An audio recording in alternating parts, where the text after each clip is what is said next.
Bonsoir à tous et soyez les bienvenus sur votre chaîne La Pleuvoir. Dans la vidéo précédente, je vous avais promis de vous parler de la mission délicate que j'avais eu à faire à l'UNA. En effet, un jour, à 11 heures, la directrice commerciale est venue dans mon bureau. Et elle m'a dit ceci: Monsieur Kwebi, aujourd'hui à l'ENA, toutes les compagnies d'assurance ont dépêché leurs commerciaux ou bien leurs responsables pour s'entretenir avec la promotion sortante, pour leur parler de leurs produits. Et comme c'est vous qui êtes là, je vous demande d'aller représenter notre société. C'est une responsabilité. Je l'ai été informé que quelques heures ou bien quelques minutes avant, je n'ai pas eu le temps de faire une préparation spécifique. Mais le commercial, c'est comme un soldat, il est toujours prêt pour le combat. J'ai donc pris un de mes commerciaux et nous sommes partis. Quand nous sommes arrivés, plus de 10 compagnies sont déjà passées. Moi, étant le représentant de la dernière compagnie, j'ai donc franchi la porte de l'amphithéâtre vers 13 heures. Imaginez, les gens étaient fatigués. Et quand nous sommes entrés, ça grognait, ça murmurait. Donc ma tâche devient difficile. Et pour ajouter encore à mon stress, le modérateur me dit: Monsieur, vous avez 15 minutes. Alors je me pose la question de savoir qu'est-ce que je vais dire que les autres n'ont pas dit qui pourrait les accrocher pour attirer leur attention. Alors je me suis souvenu qu'en pareille circonstance, très souvent, il est mieux d'utiliser quelques anecdotes qui calent bien avec l'événement et qui pourraient vraiment leur permettre d'être focus sur ce que j'allais leur dire. Alors je leur dis ceci. La situation d'aujourd'hui ressemble étrangement à une situation qu'a connue un voyageur. Il partait à une destination bien connue et à 5 km de sa destination, il entend un bruit bizarre du côté gauche de la roue avant. Alors, il garde sur le bas-côté et il observe. Il vient de constater que les 4 écrous qui soutenaient la roue ont disparu, sont tombés en chemin, se sont volatilisés. Et pendant qu'il réfléchissait à la façon dont il va trouver une solution, un malade mental qui n'était pas loin de là lui demande: Monsieur, vous avez des problèmes? Il le regarde, se dit: si je ne suis pas gentil avec ce monsieur, peut-être il va vandaliser ma voiture, puisque le temps de partir à 5 km et revenir, il aura le temps de tout foutre en l'air.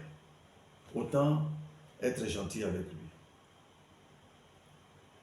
Alors, il lui dit: mais vous voyez, les 4 coups sont perdus.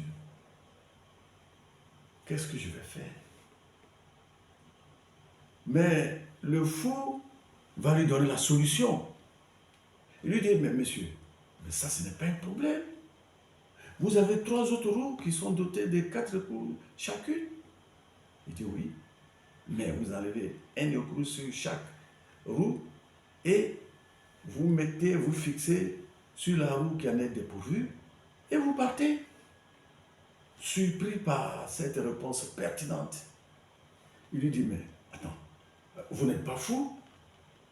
Et le monsieur le fou de dire, je suis peut-être fou, mais je ne suis pas bête. Et tout l'auditoire s'est exclamé, j'allais dire, ils sont explosés de rire à s'en décrocher les mâchoires. Pendant qu'ils étaient encore dans cette condition-là, je leur dis, voyez, voici encore un fou devant vous. Peut-être de tout ce que je vais dire, vous allez retenir l'essentiel. À partir de cet instant-là, ils étaient donc concentrés sur ce que j'allais dire. Les choses se sont tellement bien passées que 10 minutes plus tard, puisque le modérateur m'avait donné 15 minutes, je leur dis, ben, souffrez que je m'arrête ici, étant donné que le temps qui m'est imparti arrive à son terme. Mais sinon, j'avais d'autres produits à vous expliquer. Surpris dans la salle. Non monsieur, il faut qu'il continue. Je viens là de gagner leur sympathie. Et le modérateur n'avait plus rien à y faire, puisque c'est désormais entre moi et l'auditoire. Et à la fin de ma prestation, ils sont tous venus me dire, félicitations monsieur, vous avez fait la meilleure prestation. Nous vous félicitons. Chacun demandait mon contact. Ils ont même entouré mon collaborateur, etc. Donc, nous sommes tous sortis ensemble. Alors, quelle leçon on peut tirer de ça? Que le commercial doit être toujours prêt. Quand vous êtes bien formé, vous ne pouvez pas avoir peur pour n'importe quelle mission commerciale.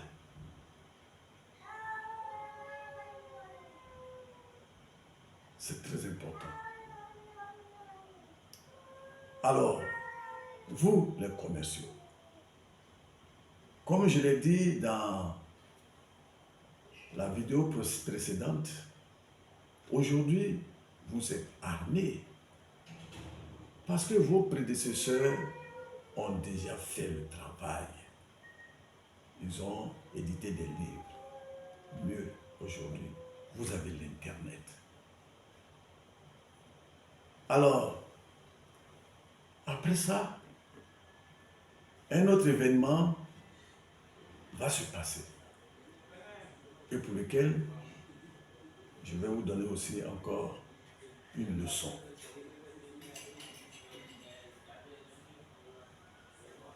Vous savez, après cette rencontre avec les gens de l'ENA, la semaine qui suit, ils devaient donc faire une journée porte ouverte. Et les jeunes m'ont contacté, je leur ai dit de faire un courrier. Ce qu'ils ont fait. Malheureusement, le courrier a été intercepté par le service marketing qui a marqué son refus. Alors que c'est la direction commerciale qui avait donc sollicité ces rencontres-là. Alors, les jeunes m'appellent le jour même où on va aller déposer les stands pour me dire qu'ils ont écrit, mais il y a un responsable de marketing qui a dit non, qui s'est opposé. Alors moi, je dis, mais de quoi se mêle-t-il? Alors, je suis allé voir la directrice commerciale pour lui donner l'information. Quand je suis arrivé, je lui ai dit ceci, madame, c'est vous qui m'avez mandaté pour aller rencontrer les gens de l'ENA. Mais voilà que le service marketing intercepte le courrier et marque son refus. C'est pas normal que nous soyons au début et que nous ne soyons pas à la fin. Puisque nous avons, selon le retour que nous avons reçu, nous avons fait la meilleure impression possible. Si nous n'avons pas, alors nous allons faire le lit à la concurrence. Bon, madame, je me tiens au dehors là. Si vous avez les moyens, vous m'appelez, je viens chercher et puis je vais déposer dans leur service. Quelques instants après, elle m'appelle, elle me donne une enveloppe et je suis parti. Mais vous comprenez, après une telle prestation, notre stand était bourré. Nous avons fait des dossiers, plusieurs dossiers. Et lorsque nous sommes venus remettre ça à la directrice commerciale, elle était vraiment très contente de nous, du travail que nous avons abattu. Alors souvent, il peut arriver que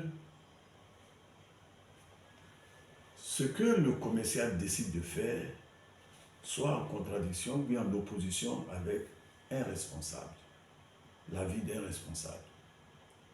Est-ce que le commercial qui connaît l'intérêt de la société et qui sait que la mission pour laquelle il a été coopté va avoir des effets positifs sur le rendement de la société, est-ce qu'il va abdiquer?